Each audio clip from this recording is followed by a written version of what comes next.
Stephen Lynch and I initially introduced this resolution calling on President Obama to declassify the 28 pages. The pages were classified by the Bush administration, and those of us who have read the pages, 3 of us are here today, will tell you there's nothing about national security. It is just information that the 9/11 families and the American people have a right to see, and then let that part of the puzzle of 9/11 kind of fit in. In addition to that, we have Congressman Lynch and myself and Thomas Massie have now put in a bill, it's 779, that will allow the Committee of Jurisdiction in the House to go ahead. That would be the House Intelligence Committee Chairman Devin Nunes and the ranking member Adam Schiff have already publicly stated that they see no reason that the 28 pages should not be declassified. So we, the 3 of us, have put in a bill to go along with what we're trying to do by asking Mr. Obama to keep his word to the families that he said on 2 occasions that the families have a right to see this information. We are very pleased that over 55 members of the House have joined us in the resolution, and I would imagine each one of them would join us in the House bill calling on the Intel Committee to declassify the information and publish it into the congressional record. We owe it to these families, the Strada family and other families, all the innocent victims of September 11th, and to the American public, to provide a full accounting of the circumstances surrounding the terrorist attacks on 9/11. The declassification of these 28 pages is an important step towards answering the many questions that remain for the families of these victims and our nation as a whole. These 28 pages will not only answer questions, they will raise thousands of other questions that I'm sure the press in its diligence will pursue. And as the lead Democrat on the National Security Subcommittee, I take classification very seriously. I understand that in the immediate aftermath of September 11th, there may have been security implications that resulted in the excising of 28 pages of this bipartisan, bicameral report. But sufficient time has passed, and in 2016, the government needs to be transparent and honest with the American people. As Thomas Jefferson said, an enlightened citizenry is indispensable for the proper functioning of a republic, and self-government is not possible unless the citizens are educated sufficiently to exercise oversight.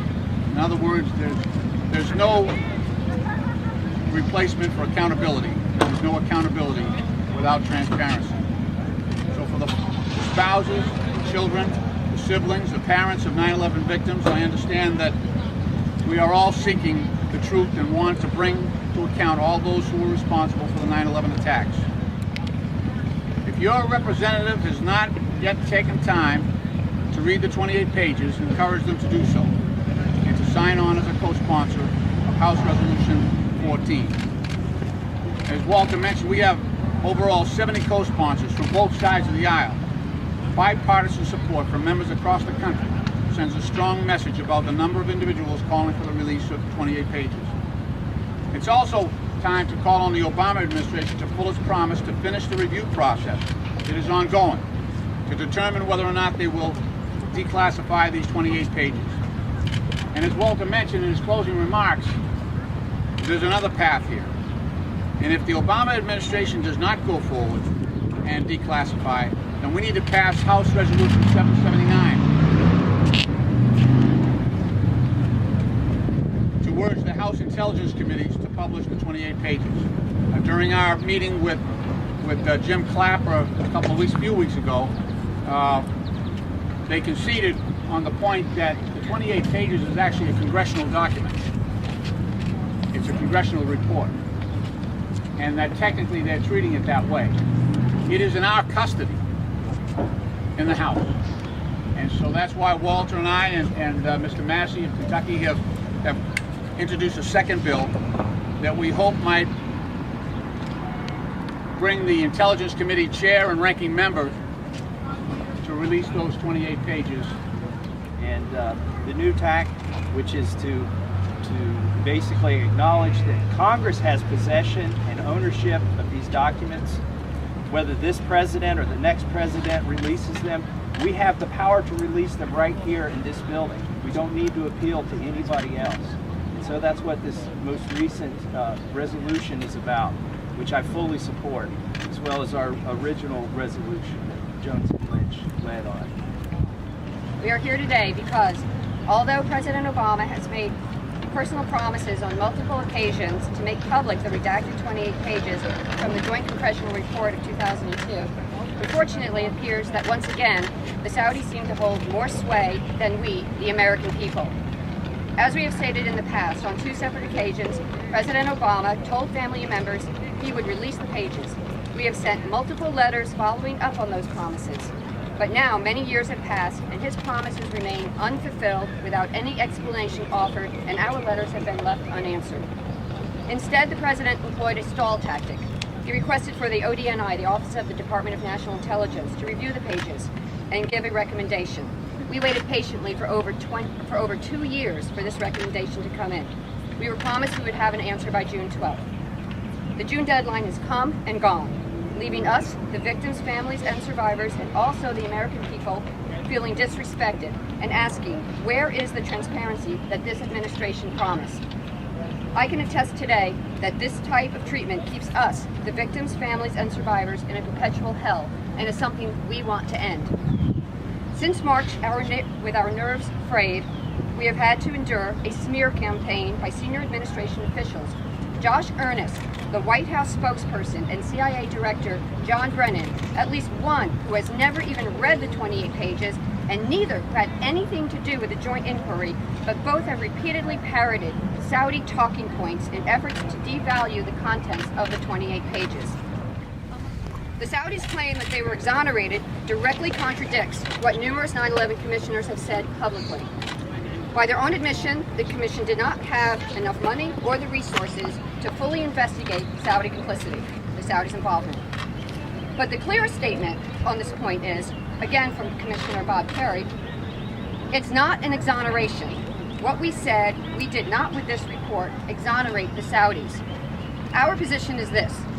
The kingdom played a role in giving financial and logistical support to a network of Saudi government agents and individuals here in the United States to assist the 19 hijackers open their checking accounts, rent apartments and cars, their living expenses while they lived amongst us for 18 to 24 months, planning, practicing, and then carrying out the heinous crimes of 9/11 on American soil. We also claim that Al-Qaeda trained these hijackers. We make these claims based on evidence we have collected and have been trying for over a decade to lay out in a United States courtroom. The Kingdom's position is this. We should not be required to answer to you in your U.S. courts, and that there is no proof, which, by the way, there is. Based on what numerous government officials have reported, including these admirable members of Congress here today, we believe the redacted pages are a starting point for truths we and the American people deserve. We deserve to know regarding the Kingdom's involvement in 9/11. Up until recently, the Kingdom has insisted that it wants them released as well. As recently, they said, do not redact one single word. So, Mr. President, since this vital chapter of our nation's history was classified by an executive order, it is you, sir, who can, with a stroke of a pen, stop this agonizingly long, drawn-out request, enlighten the world with the truth, and keep your word. We respectfully request that you show the American people and the world what is in these 28 pages and release all documents relevant to assessing Saudi culpability. If you won't, Mr. President, and you continue to withhold this body of work that would help us in our quest for the truth, accountability, and justice, then we ask the 2 presidential nominees to pledge their commitment to transparency and promise to declassify these pages at the upcoming 2016 Republican and Democratic national presidential conventions. We ask that presumptive Democrat nominee Hillary Clinton reconfirm the position that she held in 2003 when she signed a letter to then-President George Bush, along with Senators Joe Biden and John Kerry, requesting immediate declassification of the 28 pages and pledge to release the 28 pages when she becomes president and all documents relevant to assessing Saudi culpability. We ask the same of Donald Trump. We also implore House representatives to pass the Justice Against Sponsors of Terrorism Act, JASTA, by enacting legislation narrowly crafted to hold accountable any nation responsible for funding a terrorist attack on American soil in a U.S. court. And with the declassification of these 28 pages, we can reach our ultimate goal of the truth, accountability, and justice we deserve, and thwart future terrorist attack here on American soil. Because first, we must know the truth. And second, we must fight their bankrollers, no matter who they may be or what country they may come from. To let another anniversary pass, as we are approaching the 15th anniversary of the murder of our loved ones in the Lynch, without coming clean with the American people and enacting JASTA, this would be morally indefensible. And we urge the President to sign on to the 779, Congress to push for House Res 14, and to pass JASTA. When summer ends and lives change back into school routines, the 15th anniversary of our parents' murders quickly approaches. However, we 9/11 children are still at the same place we were 15 years ago, in the dark. We are in the dark about who is responsible for the murder of our parents. 9/11 children are growing up in a world where it is hard to trust our own president. Although President Obama has committed to release the 28 pages, the truth regarding what nation gave support for the 9/11 attacks still remains hidden from us and the American people. It is in these 28 pages that would help me and all other 9/11 children close this chapter. There is no such thing as full closure when losing a loved one to terrorism. However, declassifying the 28 pages will allow us to learn some of the truth. Isn't that what we, the 9/11 children, deserve? My father lived by the saying, do the right thing.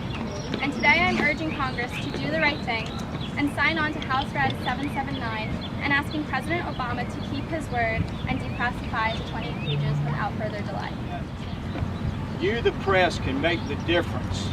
You, the press, can go to the White House press briefing. You can ask the president, you can ask his representatives why you have not kept your word to the families. And then also, we are going to be writing a letter that we will send to the chairman of the Intel Committee, Devin Nunes, and the ranking member, Adam Schiff, next week, asking them to give us a hearing the first week that we come back in September. This is the right of the American people. Their fellow American was killed by enemies of America. And if we're protecting them, then whoever's protecting them ought to be held responsible for protecting the enemy that killed Americans. And I also think that for our own intelligence purposes, there may be some very embarrassing facts, some very embarrassing moments, and some criticisms on our own intelligence service because of what happened if all the facts come out. So I think that those individuals, they don't want this to come out. They don't want the facts to come out because it may reveal terrible, terrible errors on their part, and that they may bear part of the blame. So there's part of that I'm concerned about as well. Because releasing these pages is going to open a chapter back up that they've tried to slam shut, it's going to bring more questions that have to be answered and have to be dealt with, and I think people don't want to have to deal with those questions. I don't think, in my humble opinion, from what I remember, it's 2.5 years ago I read the 28 pages, but there's one country and one country alone for 9/11. What I will say was that the fact is that I've been very critical of the Iraq War, and that I think, again, that the administration of George Bush is the administration that said that these 28 pages should be classified. Maybe they should answer a question also.